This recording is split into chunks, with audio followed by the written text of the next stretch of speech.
എല്ലാവർക്കും സുഖമാണെന്ന് വിശ്വസിക്കുന്നു. ഡെയിലി അപ്ഡേറ്റിലേക്ക് എല്ലാ ആളുകൾക്കും സ്വാഗതം. നാളെ ഓഗസ്റ്റ് 17-ാം തീയതിയും തുടർന്നുള്ള ദിവസങ്ങളിലും നിങ്ങൾ ശ്രദ്ധിക്കേണ്ട വളരെ പ്രധാനപ്പെട്ട കാര്യങ്ങളാണ് ഈ ഒരു വീഡിയോയിൽ വ്യക്തമാക്കുന്നത്.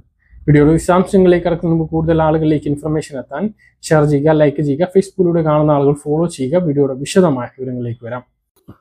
2 ദിവസത്തെ അവധിക്ക് ശേഷം സംസ്ഥാനത്ത് ഓണം റേഷൻ വിതരണം നാളെ മുതൽ വീണ്ടും സജീവമാകും. റേഷൻ കടകളിലേക്ക് മഞ്ഞ റേഷൻ കാർഡിനുള്ള സൗജന്യ ഭക്ഷ്യകിറ്റും നീല വെള്ള റേഷൻ കാർഡിന് പ്രഖ്യാപിച്ചിട്ടുള്ള 10 കിലോ സ്പെഷ്യൽ അരിയും ഇതുവരെ എത്തിയിട്ടില്ല.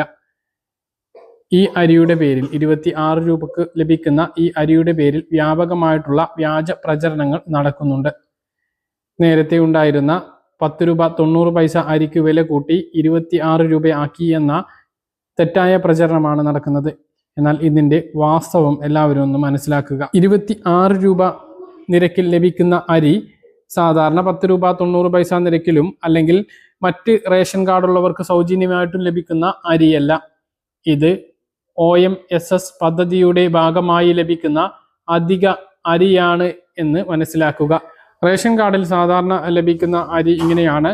30 കിലോ അരിയാണ് മഞ്ഞ റേഷൻ കാർഡിന് സൗജന്യമായിട്ട് ലഭിക്കുക. പിങ്ക് റേഷൻ കാർഡിന് ഓരോ അംഗങ്ങൾക്കും 4 കിലോ അരിയും സൗജന്യമായിട്ട് ലഭിക്കും. നീല റേഷൻ കാർഡിന് ഒരാൾക്ക് 2 കിലോ വീതം 4 രൂപ നിരക്കിലും വെള്ള റേഷൻ കാർഡിന് ശരാശരി 4 കിലോ അരി 10 രൂപ 90 പൈസ നിരക്കിലും ലഭിക്കാറുണ്ട്. അത് വ്യത്യാസപ്പെട്ടിരിക്കും. ലഭ്യതയ്ക്കനുസരിച്ച് കിലോകളിൽ മാറ്റം ഉണ്ടാകാറുണ്ട്. ഈ മാസം അത് 7 കിലോ അരിയാണ് വെള്ള ration കാർഡിനുള്ളത്.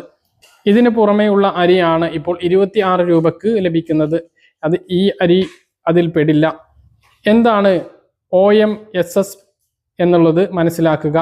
Open market sales scheme എന്നതാണിത്. ഇത് കേന്ദ്ര സർക്കാരിൻ്റെ പദ്ധതിയാണ്. കേന്ദ്ര സർക്കാർ അധികമായി ഉള്ള അരി സംസ്ഥാനങ്ങൾക്ക് നിശ്ചിത നിരക്കിൽ നൽകുന്നുണ്ട്. സംസ്ഥാന സർക്കാർ അത് റേഷൻ കട വഴി പ്രത്യേകമായി വിതരണം ചെയ്യും. ഈ പദ്ധതിയുടെ ഭാഗമായാണ് 26 രൂപ നിരക്കിൽ അധിക അരി ഇപ്പോൾ ഓണത്തോടനുബന്ധിച്ച് ലഭ്യമാക്കുന്നത്.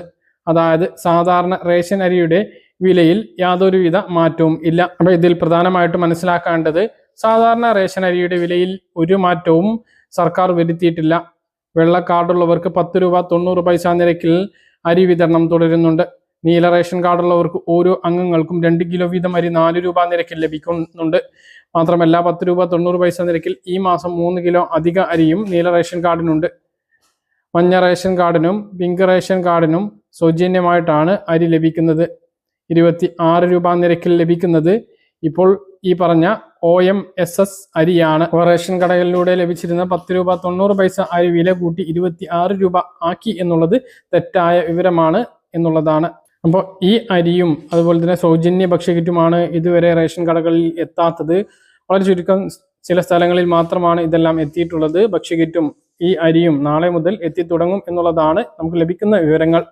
കിട്ടിയാൽ അറിയിക്കാൻ മറക്കരുത്. മറ്റൊരു പ്രധാനപ്പെട്ട അറിയിപ്പ്, 4 ക്ഷേമ പദ്ധതികൾക്കുള്ള അപേക്ഷ പിന്നാക്ക വിഭാഗ വികസന വകുപ്പ് ക്ഷണിച്ചിട്ടുണ്ട്.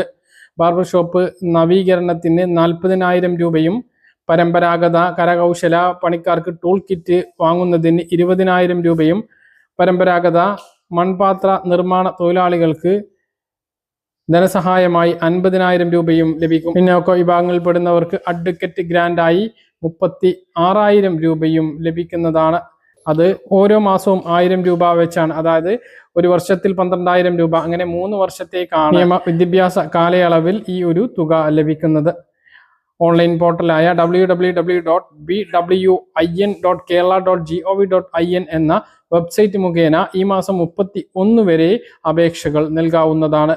കൂടുതൽ വിവരങ്ങൾക്കും വെബ്സൈറ്റ് സന്ദർശിക്കുക. പാചകവാതക ഗുണഭോക്താക്കൾക്ക് EKYC ചെയ്യാനുള്ള അവസാന തീയതി പറഞ്ഞിട്ടുള്ളത് ഓഗസ്റ്റ് 16 അത് ഇന്ന് അവസാനിച്ചു കഴിഞ്ഞു.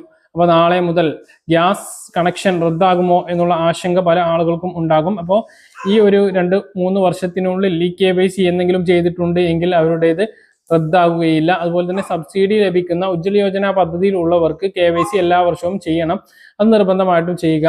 അല്ലാത്ത ഗാർഹിക സിലിണ്ടർ ഉള്ള ആളുകൾക്ക് ഈ 3 വർഷത്തിനുള്ളിൽ ചെയ്തിട്ടുണ്ടെങ്കിൽ വീണ്ടും ചെയ്യേണ്ടതില്ല. അല്ലാത്തവർ നിർബന്ധമായിട്ടും ചെയ്യണം. ഇല്ല എങ്കിൽ ഏത് സമയത്തും ഗ്യാസ് കണക്ഷൻ റദ്ദാവാനുള്ള സാധ്യതയുണ്ട്. എണ്ണ കമ്പനികളും ഗ്യാസ് ഏജൻസികളും പറഞ്ഞിട്ടുള്ളത് നമ്മുടെ രാജ്യത്ത് 30% കണക്ഷൻ ഗാർഹിക കണക്ഷനുകൾ വ്യാജമാണ്. വ്യാജ അഡ്രസ്സിന്റെ പേരിലാണ് അല്ലെങ്കിൽ മരണപ്പെട്ടവരുടേതാണ്.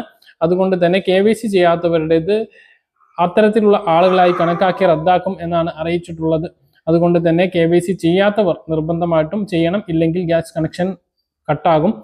ഇന്നാണ് അവസാന തീയതി പറഞ്ഞിരുന്നത്, ചിലപ്പോൾ നീട്ടി നൽകിയേക്കാം, അതിനുള്ള സാധ്യതയുണ്ട്. ഇല്ല എങ്കിൽ പോലും നാളെയും വരും ദിവസങ്ങളിലൊക്കെ ഇത് ചെയ്യാനുള്ള അവസരം ഉണ്ടാകും. സംസ്ഥാനത്തെ ബാങ്കിംഗ് അറിയിപ്പ് സാമൂഹ്യ സുരക്ഷാ പെൻഷൻ വാങ്ങുന്നവർക്കാണ്. ഒരു നിലവിൽ ബാങ്ക് അക്കൗണ്ടിലേക്ക് പെൻഷൻ ലഭിക്കുന്നവർക്ക് മാത്രമല്ല, നിലവിൽ ഇപ്പോൾ വീടുകളിൽ പെൻഷൻ ലഭിക്കുന്ന 30 ലക്ഷത്തിലധികം ആളുകൾക്ക് പെൻഷൻ ബാങ്കിലേക്ക് മാറുകയാണ്. ഇതിന്റെ ഉത്തരവ് കഴിഞ്ഞ ദിവസം സംസ്ഥാന സർക്കാർ ഇറക്കിയിരുന്നു. നിത്യജീവിതത്തിലെ തിരക്കിനിടയിൽ പഴയ ബാങ്ക് അക്കൗണ്ടിന്റെ കാര്യം നിങ്ങൾ മറന്നു പോകാറുണ്ടോ? ജോലി മാറുമ്പോഴോ പുതിയ ബിസിനസ് ആരംഭിക്കുമ്പോഴോ പുതിയ അക്കൗണ്ടുകൾ എടുക്കുമ്പോഴോ അത് സ്വാഭാവികമാണ്. എന്നാൽ വർഷങ്ങളായി യാതൊരുവിധ ഇടപാടുകളും നടക്കാത്ത പഴയ ബാങ്ക് അക്കൗണ്ടുകൾ നിങ്ങൾക്ക് ഉണ്ട് എങ്കിൽ അത് ഉടൻ തന്നെ അതിന്റെ നിലവിലെ അവസ്ഥ പരിശോധിക്കുന്നത് നന്നായിരിക്കും. ഇത്തരം അക്കൗണ്ടുകളെ കുറിച്ച് ഇടപാടുകാർക്ക് മുന്നറിയിപ്പ് നൽകിയിരിക്കുകയാണ് reserve bank of India. SMS, email, പത്രക്കുറിപ്പുകൾ എന്നിവയിലൂടെയാണ് RBI ഉപഭോക്താക്കൾക്ക് നിർദ്ദേശം നൽകിയിരിക്കുന്നത്. ക്ഷേമ പെൻഷൻ അക്കൗണ്ടിലേക്ക് ആക്കുമ്പോൾ സേവനയിൽ അക്കൗണ്ട് വിവരങ്ങൾ നൽകേണ്ടി വരും. പല ആളുകളും മുമ്പ് ഉപയോഗിച്ചിരുന്ന അക്കൗണ്ട് ഉണ്ടല്ലോ, അത് മതിയല്ലോ എന്ന് കരുതി ഇരിക്കുന്നുണ്ടാകും. എന്നാൽ നിലവിൽ ആ ഒരു അക്കൗണ്ടിന്റെ സ്ഥിതി ഇപ്പോൾ തന്നെ പരിശോധിക്കുന്നത് നന്നാവും. 2 വർഷം കഴിഞ്ഞാൽ അക്കൗണ്ട് നിർജീവമാക്കാനാണ് ഇപ്പോൾ RBI തീരുമാനം വന്നിരിക്കുന്നത്. അതുകൊണ്ട് തന്നെ നമ്മൾ പുതിയ അക്കൗണ്ട് എടുക്കാതെ പഴയ അക്കൗണ്ടിനെ പ്രതീക്ഷിച്ചിരിക്കുന്നുണ്ട് എങ്കിൽ ആ അക്കൗണ്ട് നിലവിലുണ്ടോ അല്ലെങ്കിൽ അത് ആക്റ്റീവാക്കാൻ കഴിയുമോ എന്ന് ആ ബാങ്കിൽ ഒന്ന് പോയി അന്വേഷിക്കുന്നത് നല്ലതാണ്. തുടർച്ചയായി 2 വർഷത്തിലധികം അക്കൗണ്ട് ഉടമ യാതൊരുവിധ സാമ്പത്തിക ഇടപാടുകളും നടത്തിയില്ല എങ്കിൽ ബാങ്കുകൾ ആ അക്കൗണ്ടിനെ നിർജീവമായി കണക്കാക്കും. രാജ്യത്തെ സാമ്പത്തിക സ്ഥിതി ഉറപ്പുവരുത്താനും ഉപഭോക്താക്കളുടെ പണത്തിന്റെ സുരക്ഷ ഉറപ്പാക്കാനുമാണ് RBI ഈ നിർദ്ദേശം നൽകിയിരിക്കുന്നത്. നമ്മുടെ അക്കൗണ്ടിൽ പണം ഉണ്ട് എങ്കിൽ പോലും അക്കൗണ്ട് നിർജീവമാകും. ഇങ്ങനെ അക്കൗണ്ട് നിർജീവമായാൽ അതിലുള്ള പണം നഷ്ടമാകുമോ എന്ന് പല ആളുകൾക്കും സംശയമുണ്ടാകും. എന്നാൽ അക്കൗണ്ട് നിർജീവമായി എന്നതുകൊണ്ട് അതിലെ പണം ഒരിക്കലും നഷ്ടമാവുകയോ ബാങ്ക് സ്വന്തമാക്കി മാറ്റുകയോ ചെയ്യില്ല. എന്നാൽ അക്കൗണ്ട് റീആക്റ്റീവ് ചെയ്യാൻ ഈ തുക ഉടമയ്ക്ക് പിൻവലിക്കാനോ മറ്റു ആവശ്യങ്ങൾക്ക് ഉപയോഗിക്കാനോ സാധിക്കില്ല. ബാങ്കിന്റെ നടപടിക്രമങ്ങൾ പൂർത്തിയാക്കിയാൽ മാത്രമേ പിന്നീട് ആ പണത്തിന് ഈ വ്യക്തിക്ക് വീണ്ടും അവകാശം വരൂ. അതായത് അത് ഇടപാട് നടത്താനോ പണം തിരിച്ചെടുക്കാനോ കഴിയുകയുള്ളൂ. ഇത്തരത്തിൽ നിങ്ങൾ അന്വേഷിക്കുമ്പോൾ നിങ്ങളുടെ അക്കൗണ്ട് നിർജീവമാണ് എങ്കിൽ ആക്റ്റീവ് ആക്കാൻ ചെയ്യേണ്ട കാര്യങ്ങളാണ് ഇനി പറയുന്നത്. ആദ്യം നിങ്ങൾ നിങ്ങളുടെ ഏറ്റവും അടുത്ത ബാങ്കിന്റെ ശാഖയിൽ നേരിട്ടെത്തുക. നടപടിക്രമങ്ങൾ മനസ്സിലാക്കുക. ബന്ധപ്പെട്ട ഉദ്യോഗസ്ഥരോട് സംസാരിച്ച് അക്കൗണ്ട് വീണ്ടെടുക്കുന്നതിന് വേണ്ട പ്രവർത്തനങ്ങൾ, നടപടിക്രമങ്ങൾ എന്തൊക്കെയാണ് എന്ന് ചോദിച്ചറിയുക. പിന്നീട് അക്കൗണ്ട് ആക്റ്റീവ് ആക്കുന്നതിന് വേണ്ടി ബാങ്ക് ആവശ്യപ്പെടുന്ന രേഖകൾ കൈമാറി KYC നടപടി പൂർത്തീകരിക്കുക. വീഡിയോ KYC സൗകര്യം ഇപ്പോൾ ലഭ്യമാണ്. ബാങ്കിന്റെ നിയമങ്ങൾ അനുസരിച്ച് ഏത് ശാഖ വഴിയും നേരിട്ടെത്തിയോ അല്ലെങ്കിൽ വീട്ടിലിരുന്ന് വീഡിയോ KYC വഴിയോ രേഖകൾ പുതുക്കാൻ ഇപ്പോൾ സാധിക്കുന്നതാണ്. ബാങ്കിന്റെ പരിശോധന പൂർത്തിയായ ശേഷം നിങ്ങളുടെ അക്കൗണ്ട് വീണ്ടും പ്രവർത്തനക്ഷമമായി ലഭിക്കും. അതിനാൽ ഉപയോഗിക്കാതെ കിടക്കുന്ന അക്കൗണ്ടുകൾ ഉണ്ട് എങ്കിൽ ഉടൻ തന്നെ ബാങ്കിൽ എത്തുകയും ആവശ്യമായ KYC രേഖകൾ നൽകി അക്കൗണ്ട് വീണ്ടെടുത്ത് സജീവമാക്കുകയും ചെയ്യുക. പ്രത്യേകിച്ച് അക്കൗണ്ട് കരുതി ബാങ്ക് അക്കൗണ്ടുകളിലേക്ക് പെൻഷൻ പ്രതീക്ഷിക്കുന്ന ആളുകൾ തീർച്ചയായിട്ടും ഈ കാര്യം ചെയ്യണം.